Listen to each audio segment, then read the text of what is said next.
Contrairement aux idées reçues, la fac de philo et lettres, ce n'est pas uniquement Zola, Baudelaire, Socrate, Aristote. Mais c'est aussi... Sorrentino, Christopher Nolan, Peter Jackson, David Lynch, Ozon, Tarantino, Charlie Chaplin. Et oui, à l'université Namur, il y a un cours de cinéma. Mais c'est quoi le lien entre philosophie, lettres et cinéma ? L'idée de philosophie et cinéma, c'est comment le cinéma peut nous amener à poser des questions que la philosophie généralement traite, mais aussi de s'interroger de comment le cinéma peut s'emparer de thèmes philosophiques et les mettre en scène. You take the blue pill, the story ends. You take the red pill, you stay in Wonderland.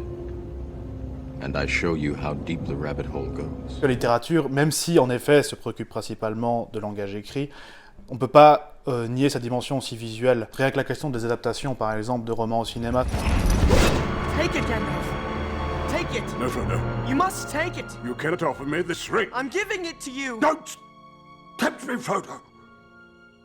On est amené à analyser tout ce qui est tous les rouages en fait de la mise en récit, de la narratologie, etc. Et certains concepts, certaines notions peuvent aussi être appliquées à l'analyse au cinéma. Ça peut être quelque chose d'exploité par l'historien en tant que source, et donc pour pouvoir l'exploiter en tant que source, il doit la comprendre dans son contexte de production, dans son contexte de réception aussi, et finalement comprendre le message qu'une société a voulu faire passer.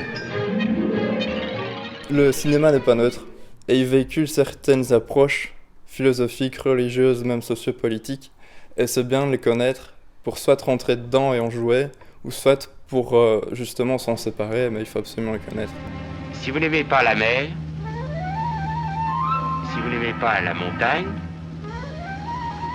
si vous n'aimez pas la ville, allez vous faire foutre. Le professeur nous montre une œuvre, ensuite on la décrit, on l'analyse ensemble, et puis on voit comment est-ce que l'artiste a décidé de mettre en place, mettre en scène les choses pour raconter une histoire et aussi pour faire passer un message.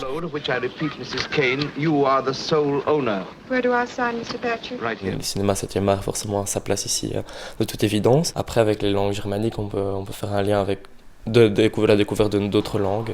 You pompous, stuck-up, snot-nosed, English giant, twerp, scumbag, fuckface, dickhead, asshole. Donc je pense que pour la plupart des études, il y a clairement un lien direct ou indirect. Quel film vu au cours t'a le plus marqué ? Sans doute Le bonheur de Medvedkin.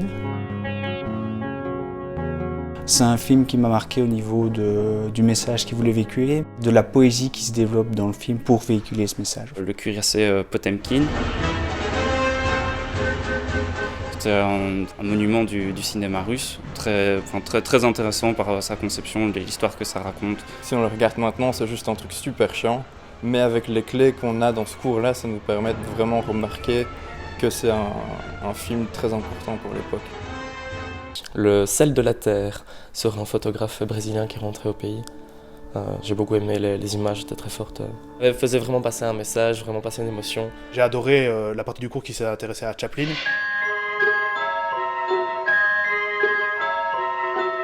Hitchcock. La rencontre qu'il a organisée avec Benoît Dervaux.